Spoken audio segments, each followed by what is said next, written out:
अस्सलाम वालेकुम। कुछ दिन से पिछले 3-4 दिन से एक न्यूज़ जो है वो बहुत ज़्यादा गर्दिश में है कि स्वीडन ने अपनी जो है रिक्वायरमेंट्स चेंज कर दी हैं सैलरी के बारे में। अब वो सैलरी हो जाएगी 34,200। इस करंटली सैलरी जो रिक्वायरमेंट है वो 27,630 650 ऐसी कुछ है। तो अब चीज़ ये है कि लोग जो है कंफ्यूज हैं। लोग समझ में नहीं आ रहा कि हो क्या रहा है, क्या सही है क्या गलत है, और क्या रिक्वायरमेंट होंगी क्या रिक्वायरमेंट नहीं होंगी। कुछ कह रहे हैं कि एक्सेप्शंस भी हो सकते हैं, कुछ फील्ड्स के अंदर एक्सेप्शन दी जाएगी कि उनको रिक्वायरमेंट ये नहीं होगी। तो ये चीज़ हम आज डिस्कस करते हैं इस वीडियो के अंदर। तो चले डिस्कस करते हैं।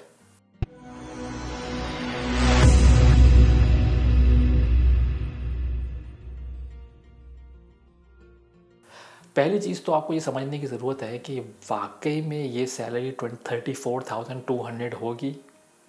तो मेरा जवाब है नहीं।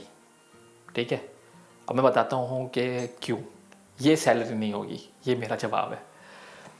देखिए, जब पिछली अगर आप मेरी वीडियो जाकर देखेंगे पुरानी, तो उसमें मैंने बताया था कि इनका पहले से प्लान है कि इनको सैलरी लेके जानी है 33,000 तक। इनका ये प्लान है कि 13,000 पे इन्होंने मना कर दिया कि नहीं। जब ये गवर्नमेंट आई थी तो इन्होंने एक एजेंडा बनाया था, उसमें सब चीज़ें थी कि हमें ये करना है। तो बेसिकली फिर हुआ ये कि इन्होंने एक वो उसको बनाई, उन्होंने क्या कहते हैं कमेटी। उन्होंने डिसाइड किया भाई कमेटी बताएगी क्या करना है, कि हम तो नहीं बता सकते हम लोग। तो उन्होंने ये किया कि जब उन्होंने देखा तो उन्होंने देखा कि भाई आप एक साथ तो सैलरी नहीं बढ़ा सकते इस तरीके से। पिछली गवर्नमेंट ने जो एक डॉक्यूमेंट का लॉ बना दिया था कि आप इतनी जल्दी ये चीज़ इस तरह इंक्रीमेंट नहीं कर सकते, मिनिमम 2 आपको स्टेप में इसको बढ़ाना पड़ेगा। तो उन्होंने कहा ठीक है, हम ऐसा ही करते हैं। तो उन्होंने जो रिकमेंडेशन आई थी, जो लास्ट उसकी रिपोर्ट की रिकमेंडेशन थी, और उसको अभी भी दोबारा जब आई है तो फाइनल, तो उसमें भी उन्होंने यही बात को इन फुल उन्होंने बताया इसके बारे में। उन्होंने ये कहा कि भाई जो भी स्टूडेंट की एवरेज सैलरी है ना, आप वो रखिए। यानी कि स्टूडेंट में स्टैटिस्टिक्स बनते हैं तो लोगों की एवरेज सैलरी जो बनती है, लोगों की पूरी एवरेज सैलरी हर फील्ड की मिला के सबकी, मतलब कोई ये नहीं कि कौन सी फील्ड की, बस एवरेज सैलरी स्टूडेंट में, तो वो है जो बनती थी, तो बनती थी 34,200। तो उन्होंने कहा भाई ये तो हम नहीं बढ़ा सकते, तो अब क्या करें हम। तो उन्होंने कहा आप ऐसा कर सकते हैं कि आप जो है उन्होंने डिसाइड किया आप इसका 80% रखेंगे। उसका 80% बनता था 27,000 समथिंग जो बन रहा था। तो उस टाइम में लोग परेशान हो गए थे, क्योंकि माइग्रेशन की वेबसाइट पे भी, न्यूज़पेपर्स में भी, हर जगह पहले आ रहा था कि 26,650 होगा। फिर एकदम 500-600 करोड़ ज़्यादा बढ़ा दिया उन्होंने। ऐसा कैसे हो गया, ये क्यों कर दिया। लोग बहुत कंफ्यूज हो गए थे। हुआ यूँ कि गवर्नमेंट ने डिसाइड किया कि भाई हम एवरेज सैलरी रखेंगे। तो जब उन्होंने एवरेज सैलरी, उनसे पूछा गया कि बताइए एवरेज सैलरी है क्या, तो उन्होंने कहा अभी जो एवरेज सैलरी है वो ये है। लेकिन जब लॉ जब तक आया, जब तक इम्प्लीमेंट किया, तो एवरेज सैलरी चेंज हो गई। क्यों चेंज हो गई, क्योंकि जो स्टैटिस्टिक्स का जो डिपार्टमेंट है वो 1 जनवरी को सारे डेटा कलेक्ट करता है, उसकी रिपोर्ट बनाता है, और 1 जून को वो डिलीवर करता है गवर्नमेंट को कि भाई ये स्टैटिस्टिक्स थे। उसमें सारे स्टैटिस्टिक्स हो सकते हैं कि भाई स्टूडेंट में एक्सीडेंट कितने हुए थे, स्टूडेंट में गाड़ियाँ कितनी निकली थी, हर किस्म के स्टैटिस्टिक्स, कितने बच्चे फेल हुए, कितने बच्चे पास हुए, हर किस उसमें सैलरी भी होती है तो स्टैटिस्टिक्स में। तो वो सैलरी को देखते उन्होंने एवरेज सैलरी निकाली कि भाई 34,200, उसका 80% निकाला 27,000, ये वो उन्होंने इम्प्लीमेंट कर दी। और उन्होंने बोल दिया उसी वक्त ही कि भाई हम जो है इसी को इम्प्लीमेंट करेंगे, जो एवरेज सैलरी आएगी हम वही चीज़ इम्प्लीमेंट करेंगे आने वाले वक्तों में, फ्यूचर में। समझ में आ गई बात, यहाँ तक सब क्लियर है, इसमें कोई प्रॉब्लम नहीं है। तो अब जब दोबारा से गवर्नमेंट ने इस चीज़ को रिपीट किया इस बात को कि भाई 34,200 जो है, जो एवरेज सैलरी है वो होगी, मतलब एवरेज सैलरी होगी, बार बार मैं कह रहा हूँ एवरेज सैलरी होगी 34। इस वक्त जो है 34,200 है। इस पिछले साल जो थी एवरेज सैलरी, उसके रिजल्ट आज स्टैटिस्टिक्स इस साल आए थे, तो मतलब 2023 में जो आए थे उसकी बात हो रही है। 2023 के जो स्टैटिस्टिक्स आएंगे 2024 जून जुलाई में जाके आएंगे। तो ये एक वो होती एक प्रोसेस है बेसिकली, इसको फॉलो करना पड़ता है।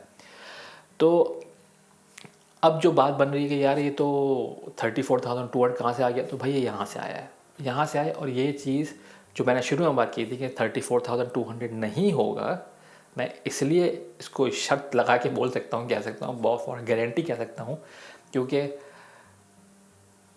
नेक्स्ट ईयर सैलरीज लोगों की डिफरेंट होंगी भाई। क्योंकि कोरोना के बाद से, रिसेशन के बाद से यहाँ पे सैलरीज बहुत ज़्यादा बढ़ी हैं लोगों की। पहले 200-300 करोड़ बढ़ती थी, अब सैलरीज बढ़ाई गई हैं हज़ारों में।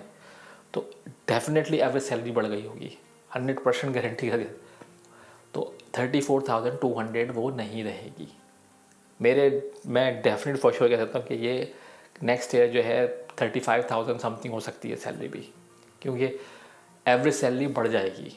तो लोगों को इस चीज़ का ख्याल करना है भाई। अगर आप जॉब कर रहे हैं, आपकी जॉब है, आपका सब कुछ है, तो अपने एम्प्लॉयर से डिस्कस कर लें और टारगेट करें 36,000 तक का, ताकि अगर कहीं पे भी आगे पीछे हो तो आप मैनेज कर सकते हैं। अभी भी आपके पास पूरा 1 साल पड़ा हुआ है, और 1 साल से ज़्यादा ही है। अगले साल 2025 के जून जुलाई में ये आएगी, ठीक है। जैसे इनको स्टैटिस्टिक्स मिलेंगे फ़ौरन इम्प्लीमेंट कर देंगे। तो अगर आपको शौक़ है या आपको जस्तजू है इस चीज़ की, वो देखना चाहते हैं, तो आप इस साल के जो स्टैटिस्टिक्स आएंगे जून जुलाई में, तो जाके वहाँ देख सकते हैं कि उस वक्त क्या क्या जो है ना एवरेज सैलरी है। फिर आप एस्टिमेट कर सकते हैं कि अगले साल क्या होगी।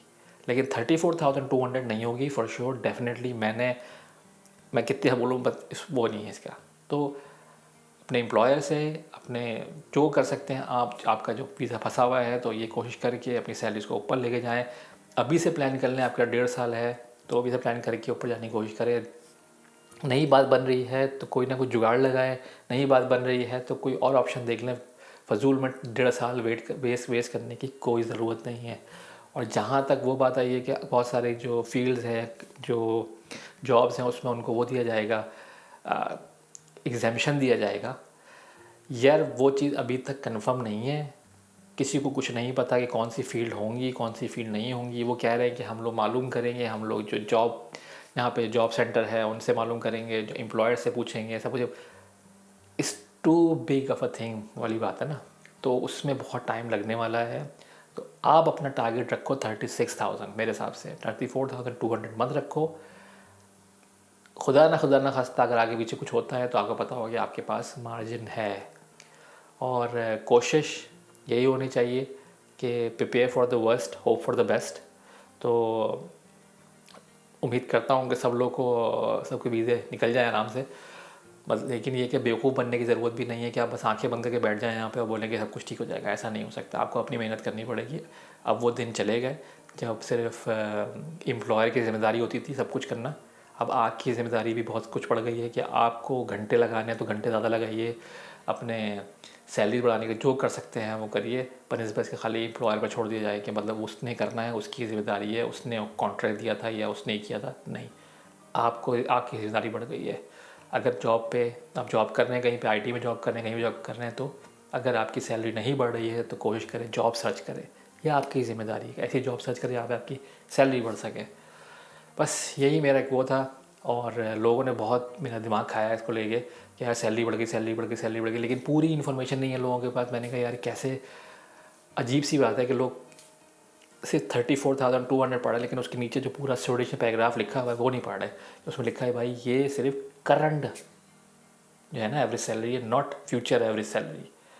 तो उसके हिसाब से वो बना जाएगा। तो प्लीज़ नेक्स्ट टाइम कोई भी न्यूज़ पढ़ने से पहले, किसी को चीज़ इन्फॉर्मेशन प्रोवाइड करने से पहले पूरी डिटेल बताया करें, ताकि सही से लोगों को इन्फॉर्मेशन पहुँचे, बनिस्बत सिर्फ आधी अधूरी इन्फॉर्मेशन मिले लोगों को। बस आज के लिए इतना ही। अपना बहुत ख्याल रखिएगा।